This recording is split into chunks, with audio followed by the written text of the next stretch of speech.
up, guys? Welcome back to my YouTube channel called Story and Compare, the channel where we compare two different story or text and decide which is better in conveying its ideas and engaging its audience. My name is James, and today we're going to be talking about the Black Mirror episode Nosedive and The Boat by Nam Lee. To reach a fair judgment, we will compare on how well these two stories use techniques such as sound and visuals. Really? Now, in my opinion, The Boat is much more effective in conveying its ideas rather than the Nosedive. You know why? Want to know why, guys? This is because The Boat is actually way more deeper. It's more emotionally deeper.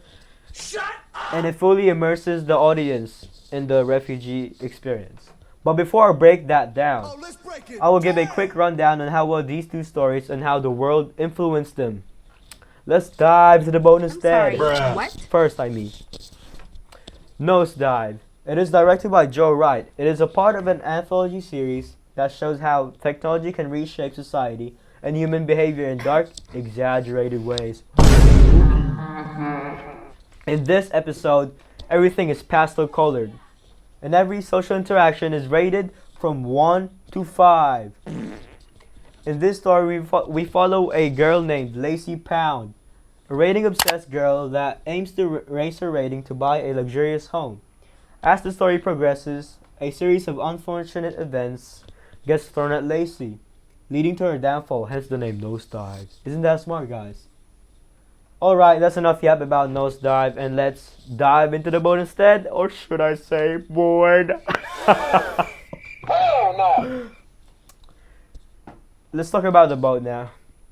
The Boat is an award-winning interactive graphic novel based on multiple historical events by Nam Lee. The Boat was released in 2015, a year where there was a huge global focus on refugees due to multiple global crises. The story follows a girl named Mai, sent alone by her parents to a refugee boat after the Vietnam War. Unfortunately for Mai, the boat was overcrowded and led to many deaths on people on board. Let us compare these two now. Now that I have given a quick rundown about these two stories, let us now compare them. Let's break it down! We are going to be judging these two stories based on these criteria: sound and music and visuals. This criteria will help us understand each composer's intention and delivery of the story. Let us talk about how sound and visual help tell a story in Nosedive first. In the opening sequence of Nosedive, Lacey is shown jogging through a symmetrical, pastel-colored neighborhood. Wow.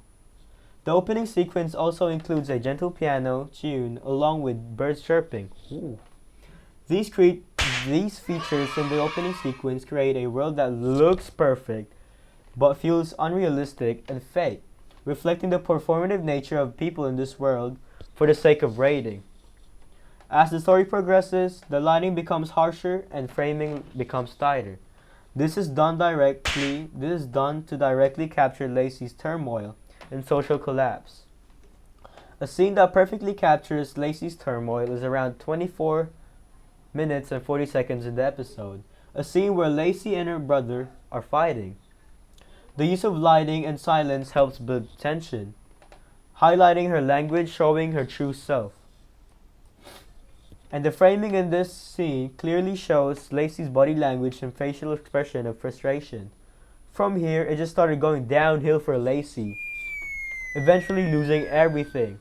It's kind of sad. But before that happens, at around 37 minutes and 40 seconds in the episode, Lacey meets Susan. This is actually a key moment in the episode because this lady represents freedom. Her language is authentic and only speaks the truth rather than sugarcoating words to move up society.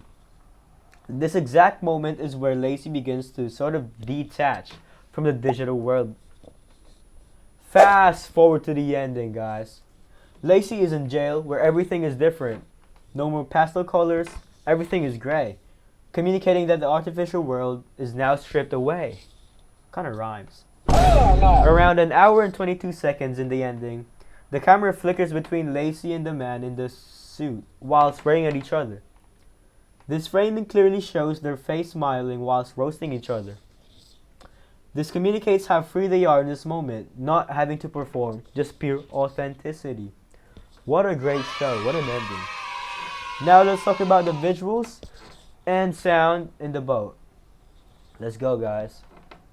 Namely communicates the boat's ideas through a combinations of sound and visuals that immerse the audience in the refugee experience.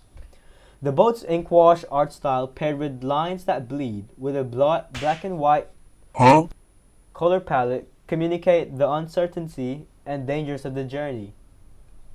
The panels also shift with motion effects, bringing forth chaotic vibes and fear, while still moments paired with white spacing communicates the grief of loss and fight for survival. That's great. Namely also utilizes ambient noises such as wind howling, thunder noises, wave crashing, coughing, and silence.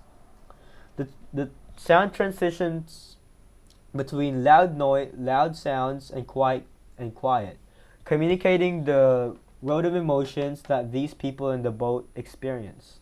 The boat, get it?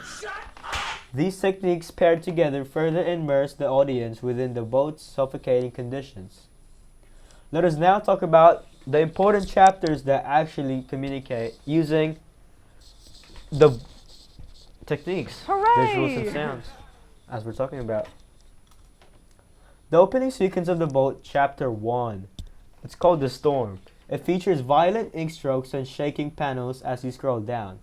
The sound of thunder, crashing waves, and wind is also present along with the shaky panels scrolling down. The art style, shaky panels, and use of ambient noise help set the tone of the story, communicating danger and the refugees' vulnerability.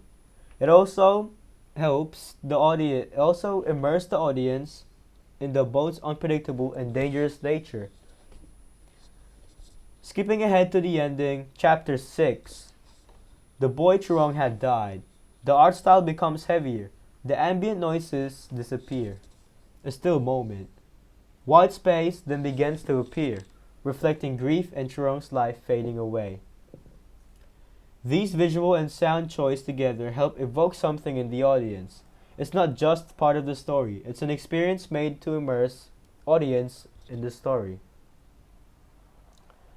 That is it for the comparison, guys. And with all that being said, the boat wins in effectively communicating its ideas and telling its story. Again, this is because the boat has a deeper meaning.